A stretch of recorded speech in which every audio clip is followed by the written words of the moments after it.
নমস্কার বন্ধুরা, আমার চ্যানেলে আমি আপনাদেরকে স্বাগত জানাই। আশা করছি ভালো আছেন, সুস্থ আছেন। আমাদের প্রত্যেক দিনের কাজগুলোকে আমরা যদি কিছুটা টিপস মেনে করি তাহলে দেখবেন কাজগুলো অনেকটাই সহজ হয়ে যাবে। নিজেদের জন্য কিছুটা হলেও সময় বাঁচিয়ে নিতে পারবো।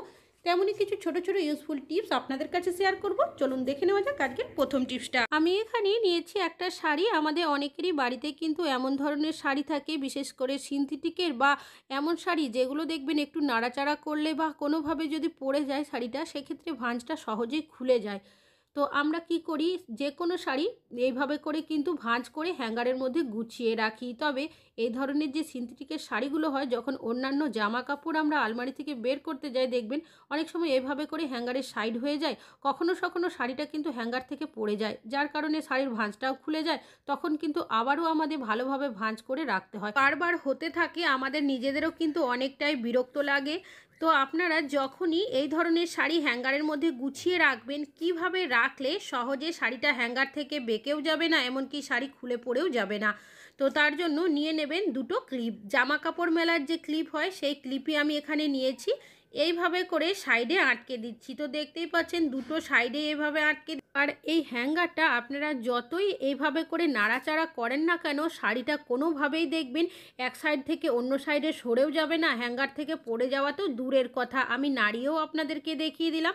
আশা করছি আপনারা নিজেরা দেখেই বুঝতে পারছেন। ক্লিপ দেওয়ার কারণে শাড়িটা হ্যাঙ্গারের মধ্যে একদম ফিক্স হয়ে যাবে। আপনাদের কাছেও যদি এই ধরনের সিনথেটিকের শাড়ি থাকে, আপনারা যদি এইভাবে করে শাড়িটা গুছিয়ে রাখেন, সেক্ষেত্রে দেখবেন কোনোভাবেই কিন্তু হ্যাঙ্গার থেকে শাড়িটা খুলে পড়ে যাবে না। আশা করছি টিপসটা কাজে আসবে। ভালো লাগলে লাইক করবেন। এখন চলে যাচ্ছি পরবর্তী। অনেকেরই বাড়িতে ছোট বাচ্চারা রয়েছে, তারা যখন স্কুল থেকে আসে হাতের মধ্যে দেখবেন নানা ধরনের আঁকিবুকি এঁকে নিয়ে আসে এইভাবে করে। এর ফলে কি হয়, এই দাগ দেখবেন সহজে উঠতে চায় না। অনেক সময় আমরা সাবান বা হ্যান্ড ওয়াশ দিয়ে হাতটা ভালোভাবে ঘষে পরিষ্কার করলেও কিছুটা দাগ থেকেও যায়। তাছাড়াও যেহেতু এখন শীতের সময়, বারবার যদি হ্যান্ড ওয়াশ বা সাবান বাচ্চাদের হাত দিয়ে ধোয়াতে থাকি, ঠান্ডা লেগে যাওয়ারও সম্ভাবনা থাকে। কি করবেন, আপনারা নিয়ে নেবেন নারকেল তেল। আমি 2 ফোঁটা মতো নারকেল তেল তুলোর মধ্যে নিয়েছি। আপনারা এখানে কাপড়ের টুকরোরও ব্যবহার করতে পারেন। এইভাবে হালকাভাবে যদি একটু ঘষে নেন, তাহলেই দেখবেন যে পেনের দাগগুলো রয়েছে সেটা কিন্তু সম্পূর্ণ উঠে যাবে। তবে আপনাদের কাছে যদি নারকেল তেল না থাকে, সেক্ষেত্রে আপনারা সামান্য পরিমাণে ভ্যাসলিনেরও ব্যবহার করতে। বন্ধুরা দেখতেই পাচ্ছেন কতটা সহজে সাবান হ্যান্ড ওয়াশ ছাড়াই, হাত না ধুয়েই আমরা সহজেই পরিষ্কার করে নিতে পারলাম পেনের দাগটা।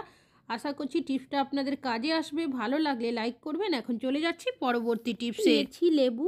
লেবু আমাদের কম বেশি অনেকেরই বাড়িতে নিয়ে আসা হয়ে থাকে, সেটা শীত গ্রীষ্ম বর্ষা যে সময়ই হোক না কেন। লেবুর শরবতও বানিয়ে থাকি। তাছাড়াও নানা রান্না করার ক্ষেত্রেও কিন্তু লেবুর রসের আমরা ব্যবহার করে থাকি। তবে আজ কিন্তু লেবুর রসের ব্যবহার করব না, লেবুর খোসাটারই ব্যবহার করব। এইভাবে করে আমি লেবুর কিছুটা অংশ প্রথমে কেটে নিচ্ছি। আপনাদের কাছে যদি লেবুর খোসা থাকে সেটারও ব্যবহার করতে পারেন। ভেতরের যে অংশটা রয়েছে, ছুরির সাহায্যে প্রথমে আমি এভাবে করে ঘুরিয়ে ঘুরিয়ে একটু কেটে নেব। তারপর ভেতরের যে লেবুর রস বা ভেতরের যে লেবুর পাল্পগুলো রয়েছে, সেগুলো হাত দিয়ে এভাবে চেপে আমি বের করে নেব। এবার দেখতেই পাচ্ছেন লেবুর খোসাটা আমি নিয়ে নিয়েছি। এটা কিভাবে ব্যবহার করবেন, আমি এখানে নিয়েছি একটা ছোট্ট বাটি। আপনারা ছোট্ট যে কোনো একটা পাত্র নিতে পারেন। এবার এইভাবে করে আমি প্রথমে লেবুর খোসাটাকে বসিয়ে দেব। এবার দিয়ে দিচ্ছি আমি বেশ কিছুটা পরিমাণের তেল। আপনারা এখানে সর্ষের তেল, নিমের তেল, যে কোনো তেলের ব্যবহার করতে পারেন। এবার দিয়ে দেব আমি একটা সলতে, যে ফুল সলতেগুলো হয়ে থাকে সেই সলতে এখানে দিয়েছি। আর দিয়ে দেব আরও কিছুটা পরিমাণের তেল ওপর থেকে। এবার নিয়ে নিয়েছি সামান্য পরিমাণের কর্পূর। কর্পূরটাকে গুঁড়ো করে নিয়েছি, এটাও আমি ওপর থেকে এইভাবে করে দিয়ে দিচ্ছি। আর দিয়ে দিচ্ছি দুটো লবঙ্গ। আপনারা চাইলে লবঙ্গটা একটু থেতো করেও দিতে পারেন। এবার এই যে সলতেটা রয়েছে, আমি এটাকে জ্বালিয়ে নিচ্ছি। এটা আপনারা কি কাজে ব্যবহার করবেন? আমাদের অনেকেরই বাড়িতে কিন্তু মশার উপদ্রব সন্ধ্যাবেলা অনেকটাই বেশি থাকে। আমরা অনেকেই মশা মরার ধূপ, মর্টিন, অল আউটের ব্যবহার করে থাকি। তাছাড়াও অনেকে অল আউট মশা মরার ধূপ বা যে মর্টিন থাকে তার গন্ধ আমরা অনেকে সহ্য করতে পারি না। তো আপনারা যদি এইভাবে করে সন্ধ্যাবেলা জ্বালিয়ে রাখেন, সেক্ষেত্রে দেখবেন মশা কিন্তু খুব সহজে বাড়ি থেকে চলে যাবে। কেন কি, এখানে এমন একটা স্ট্রং গন্ধ তৈরি হবে, এই গন্ধটা কিন্তু মশা কোনোভাবেই সহ্য করতে পারে না। তাছাড়াও এখানে কর্পূর দেওয়ার কারণে বাড়ির নেগেটিভ এনার্জি দূর হয়ে যাবে। এইভাবে করে আপনারা আপনাদের ডাইনিং টেবিলে, পড়ার টেবিলে বা রুমের সাইড করে যদি এইভাবে জ্বালিয়ে রেখে দেন, সেক্ষেত্রে এর যে একটা স্ট্রং গন্ধ, গন্ধের কারণে মশা তো বাড়ি থেকে খুব সহজে চলে যাবেই।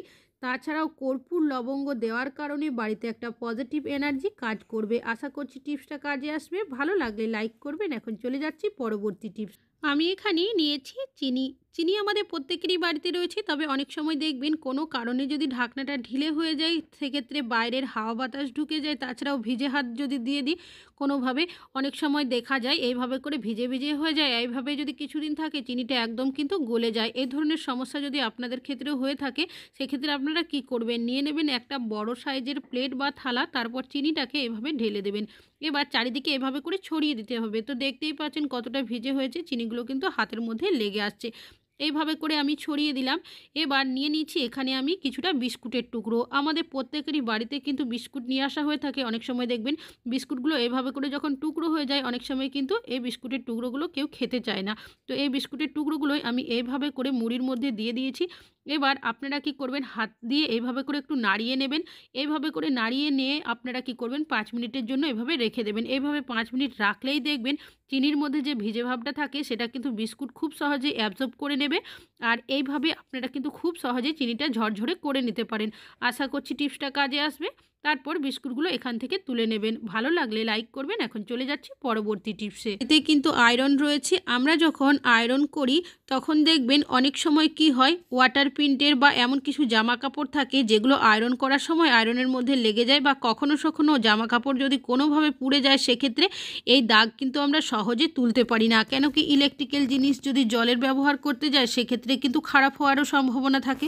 তবে এই ধরনের সমস্যা যদি হয়ে থাকে সেক্ষেত্রে আপনারা কী করবেন, এখানে নিয়েছে একটা এক্সপায়ার হয়ে যাওয়া মেডিসিন।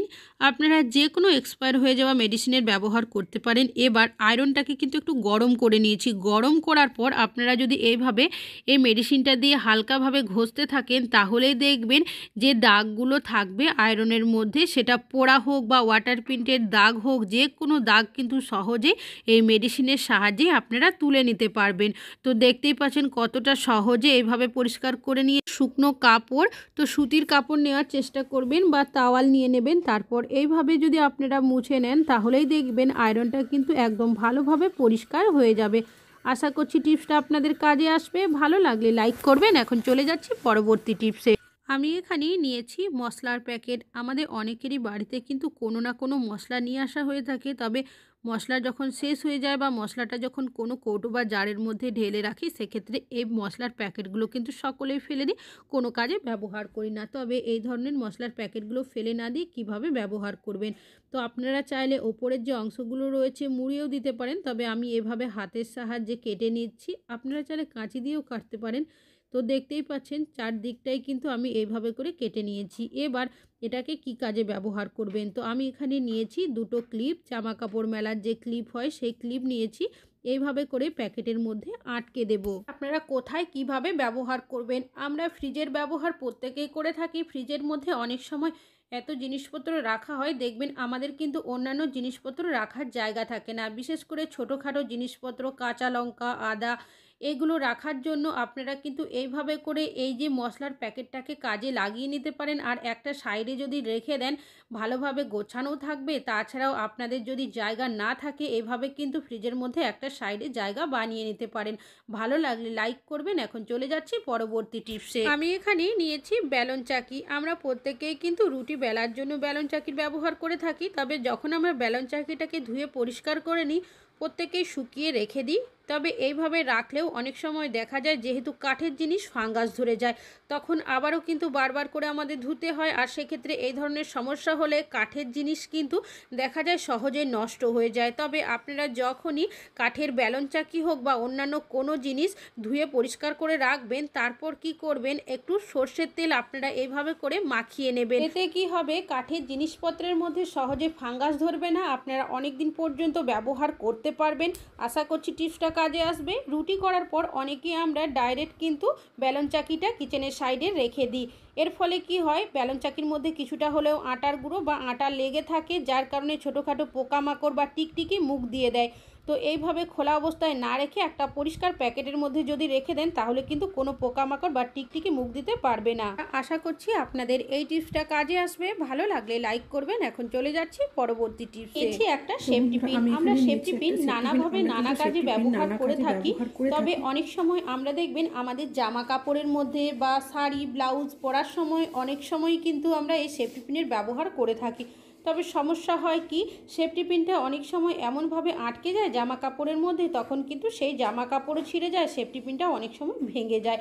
তবে যখনই আপনারা কোনো জামা কাপড়ের মধ্যে সেফটি পিন ব্যবহার করবেন, নিয়ে নেবেন একটা পেপারের টুকরো।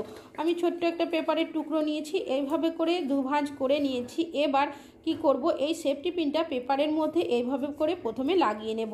এবার এই সেফটি পিনটা আপনারা যখনই কোনো জামা কাপড়ে ব্যবহার করবেন, শাড়ি পরার সময় বা অন্যান্য কোনো কিছু আটকানোর সময় এইভাবে যদি আটকে নেন, সেক্ষেত্রে কি হবে, এই পেপারটা দেওয়ার কারণে সেফটি পিনটা দেখবেন সহজে আটকে থাকবে। কোনোভাবেই কিন্তু আমাদের জামা কাপড়ের মধ্যে সেফটি পিনটা আটকে যাবে না, যার কারণে জামা কাপড় ছিঁড়ে যাওয়ারও সম্ভাবনা থাকবে না। অনেকেই টিপের ব্যবহার করি বা পুঁথির ব্যবহার করি, তো সবার কাছে সবসময় কিন্তু টিপ বা পুঁথি থাকে না, পেপার বা কাগজ যে কোনো জিনিস আমাদের কাছে কিন্তু থাকে।